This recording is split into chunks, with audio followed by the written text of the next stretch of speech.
Assalamualaikum warahmatullahi wabarakatuh. Alhamdulillah rabbil alamin. Allahumma sholli ala Muhammad wa ala ali Muhammad.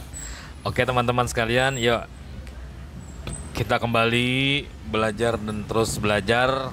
Ya, saya belajar dan teman-teman yang menyaksikan video ini juga belajar.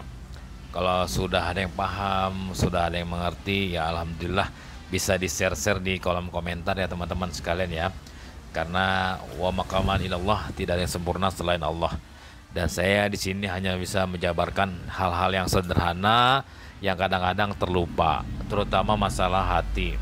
Ya, hati ini sangat mudah sekali diabaikan, padahal rasanya sampai ke jasmani. Begitu teman-teman. Nah, ketika jasmani sudah bergejolak, fokusnya mengurusi jasmani, padahal sebabnya adalah hati. Begitu teman-teman ya. Jadi kemarin kita sudah di video pertama, di video kedua, di part 1 dan di part 2 sudah disampaikan terkait masalah rumus mengobati penyakit hati. Dan kita harus bisa pastikan bahwa hati itu bisa berpenyakit. Dan ada sebuah dalil yang familiar ya. Ala inna fil jasadi mudghah idza salahat salahal jasadu kulluh fa iza fasadat fasadal jasadu kulluh ala wa hiya qalbu. Ketahuilah bahwa sesungguhnya di dalam tubuh manusia itu ada segumpal daging. Kalau daging itu baik, maka baik pula jasmaninya. Kalau daging itu buruk, maka buruk pula jasmaninya. Ketahuilah segumpal daging itu adalah kolbu, ala wahiyya kolbu. Ketahuilah bahwa itu adalah kolbu, yaitu hati atau jantung teman-teman sekalian, yang bisa merasakan segala macam rasa yang berada di dalam dada. Kalau tidak dibereskan, akhirnya bisa menimbulkan sesak di dalam dada. Paru-parunya bermasalah, jantungnya bermasalah, lambungnya bermasalah, kepalanya juga nanti bermasalah. Jadi semua nanti efek kolbu tersebut kalau nggak bisa dinetralisir atau tidak bisa dikondisikan, akan menyerang jasmaninya. Begitu teman-teman sekalian. Lalu kalau jasmani sudah terserang, otomatis masalah ibadah pun akan sangat terganggu. Kemalasan pun akan mulai memuncak. Apalagi kalau penyakitnya nggak hilang-hilang. Udah malas aja bawaannya ibadah. Nah, begitu teman-teman sekalian ya. Mudah-mudahan bisa dimengerti ya. Iya, silakan teman-teman lihat video sebelumnya agar tidak ketinggalan. Nah, sekarang kita masuk ke part 3, masih berkaitan dengan rasa sakit.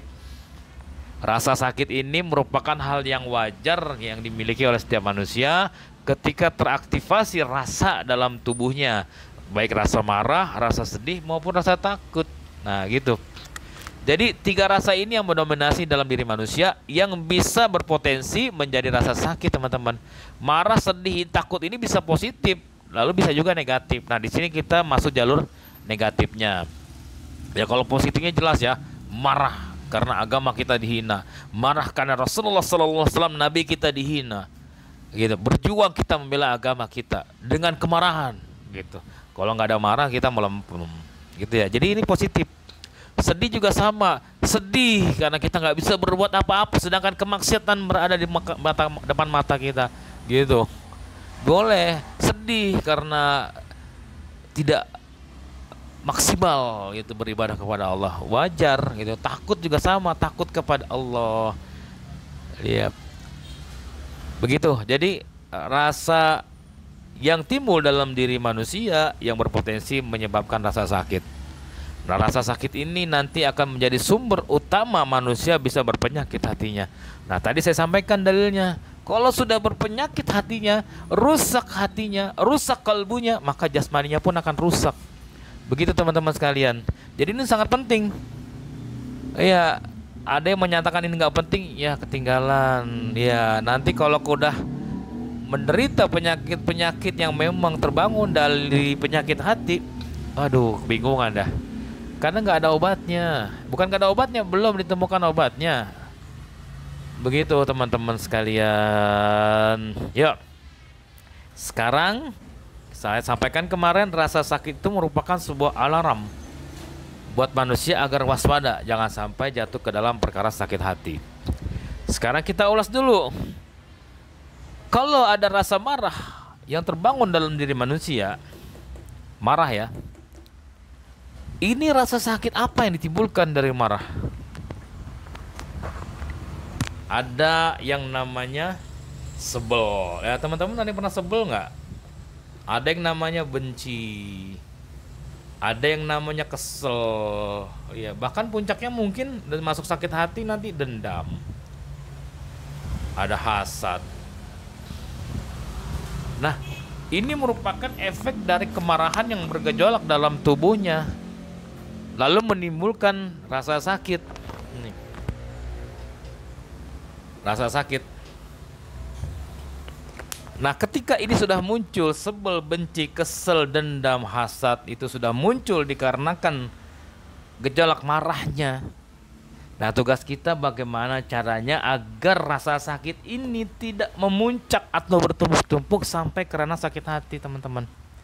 Bagaimana caranya? Ya, kondisikan rasa marahnya.